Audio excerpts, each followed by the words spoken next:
పాటీ ట్రైనింగ్లో sensation, sensory, sitting tolerance వాటి యొక్క ప్రాబ్లమ్స్ అండ్ సొల్యూషన్స్ చూసాము. ఈసారి ఇంకొన్ని చూద్దాము. దానిలో కమ్యూనికేషన్ ప్రాబ్లం అంటే ఆటిస్టిక్ కానీ, ఏడిహెచ్డి కానీ, ఇంటెలెక్చువల్ డిజబిలిటీస్ ఉన్న పిల్లల్లో స్పీచ్ డిలే కానీ, లేదంటే కనుక కమ్యూనికేషన్ స్కిల్స్ లేకపోవటం వల్ల వాళ్ళు ఎక్స్ప్రెస్ చేయలేరు.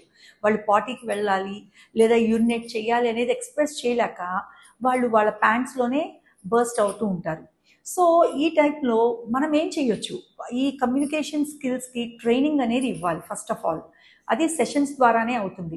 బేసిక్ కమ్యూనికేషన్ మీరు ఎలా ఇంటి దగ్గర చేయించవచ్చు అంటే పెక్స్ అంటాము, పిక్చర్ ఎక్స్చేంజ్ కమ్యూనికేషన్. అంటే పిల్లలు ఎవరైతే మాట్లాడలేరో, ఎక్స్ప్రెస్ చేయలేరో వాళ్ళకి పిక్చర్ ఎక్స్చేంజ్ అంటే టాయిలెట్లోకి తీసుకెళ్లేటప్పుడు మీరు ఈ పిక్చర్ని అంటే పాటీ పిక్చర్ని కనుక చూపించి పిల్లలకి, ఇగో మనం ఇప్పుడు ఎక్కడికి వెళ్తున్నాం, టాయిలెట్కి వెళ్తున్నాం అన్న పిక్చర్ మీద చూపించి తీసుకెళ్ళి, అండ్ మీరు వాష్రూమ్ పక్కన కూడా ఆ పాటీ పిక్చర్ కనుక ఉంచితే వాళ్ళకి ఓహో పాటీకి వెళ్ళాలంటే ఇక్కడికి వెళ్ళాలి, సో నేను ఈ పిక్చర్ని అమ్మకు చూపిస్తే అమ్మ నన్ను పాటీకి తీసుకెళ్తుంది లేదా యూరినేట్ చేయించడానికి తీసుకెళ్తుంది అనేలాగా రొటీన్ లాగా వాళ్ళకి ప్రతి 1 అవర్కి 2 అవర్స్కి గనక మీరు ఆ పిక్చర్ని చూపించి టాయిలెట్లోకి తీసుకెళ్తే మీరు ఆ కమ్యూనికేషన్ని తనకి ఇంట్రడ్యూస్ చేసినట్టు అవుతుంది. అది ఒక రొటీన్లోకి వెళ్తుంది.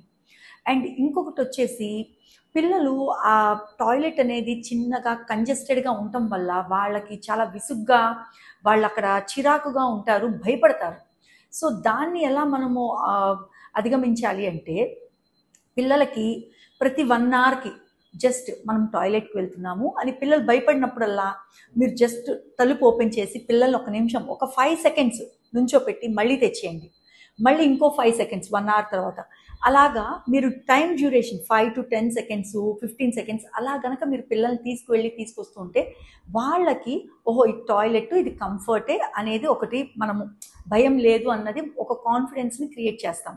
అండ్ సీటింగ్ కూడా ఇప్పుడు మార్కెట్లో డిఫరెంట్ టైప్స్ ఆఫ్ సీటింగ్స్ దొరుకుతున్నాయి. మీ పిల్లలకి ఏ సైజ్ ఆఫ్ సీట్ కావాలో, ఎట్లాంటి టెక్స్చర్ కావాలో అది మీరు ఒక్కసారి చూసుకొని అది గనక మీరు పాటీ కమోడ్ మీద గనక మీరు అరేంజ్ చేసినట్టయితే వాళ్ళు కంఫర్ట్గా ఫీల్ అవుతారు అండ్ ఆ రూమ్లో కూడా ఉండటానికి అడ్జస్ట్ అవుతారు. సో ఈ టైప్ ఆఫ్ బిహేవియర్స్ అనేది పిల్లల్లో మనము రెగ్యులర్గా చేయటం వల్ల ఈజీగా వీటి నుంచి, ప్రాబ్లమ్స్ నుంచి మనం బయటపడవచ్చు. Thank you.